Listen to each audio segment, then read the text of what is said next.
नमस्ते और स्वागत है आपका सोशल साइंस टुडे में। तो आज हम बात करने वाले हैं एक ऐसे क्लाइमेट फिनोमेनन की जो शुरू तो होता है बहुत दूर प्रशांत महासागर में, पर उसका सीधा और बहुत बड़ा असर पड़ता है हमारे देश पर, भारत पर।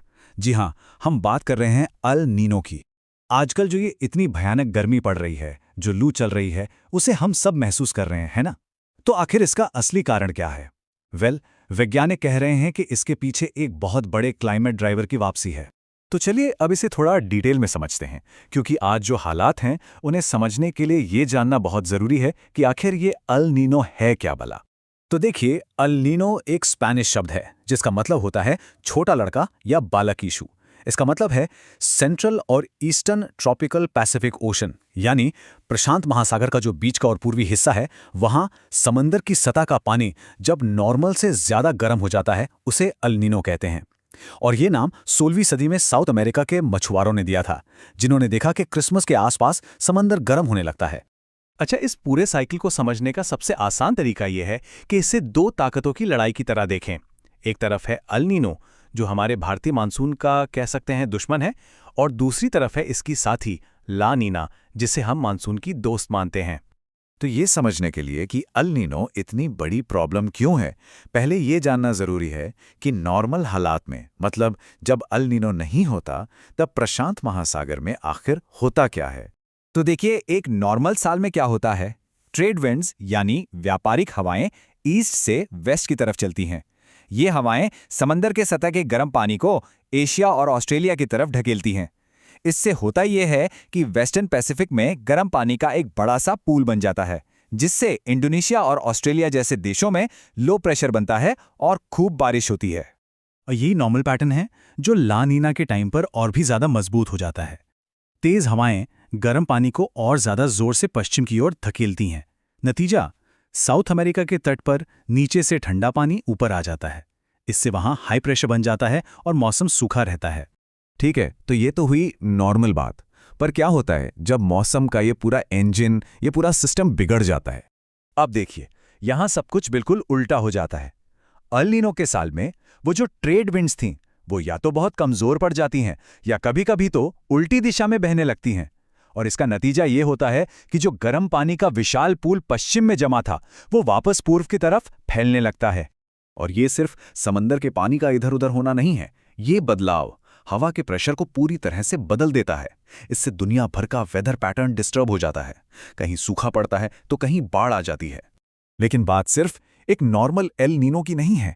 वैज्ञानिक इससे भी कई ज्यादा बड़ी और मजबूत चीज के लिए हमें चेतावनी दे रहे हैं। इसे कहते हैं सुपर एल नीनो। ये एक बहुत ही ज़्यादा शक्तिशाली एल नीनो होता है, जिसमें पैसिफिक ओशन के एक खास हिस्से में समंदर की सतह का तापमान, जो लॉन्ग टर्म एवरेज है, उससे कम से कम 2 डिग्री सेल्सियस ज़्यादा बढ़ जाता है।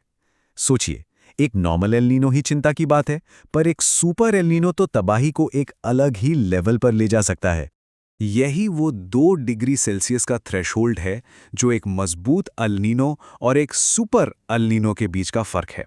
और आपको बता दूं, 1950 के बाद से ऐसा सिर्फ कुछ ही बार हुआ है। अब एक्सपर्ट्स चेतावनी दे रहे हैं कि 2026-27 में एक सुपर एल नीनो बन सकता है। अगर ऐसा हुआ तो 2027 इतिहास का सबसे गर्म साल बन सकता है। अनुमान यह है कि अगस्त 2026 तक एल नीनो बनने की 62% संभावना है। और सबसे बड़ा खतरा यह है कि ये और मजबूत होकर एक सुपर इवेंट में बदल सकता है।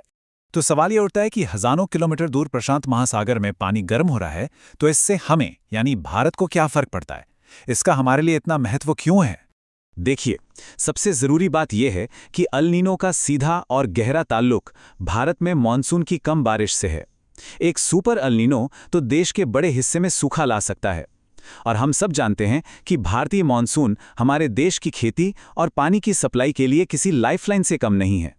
इसका असर एक खतरनाक चेन रिएक्शन की तरह होता है। शुरुआत होती है कमज़ोर मानसून की बारिश से, फिर देश के कई हिस्सों में सूखे जैसे हालात बनते हैं। इससे खेती पर ज़बरदस्त दबाव पड़ता है, फसलें खराब होती हैं, नदियों और तालाबों में पानी की कमी हो जाती है। और इन सब का नतीजा क्या होता है?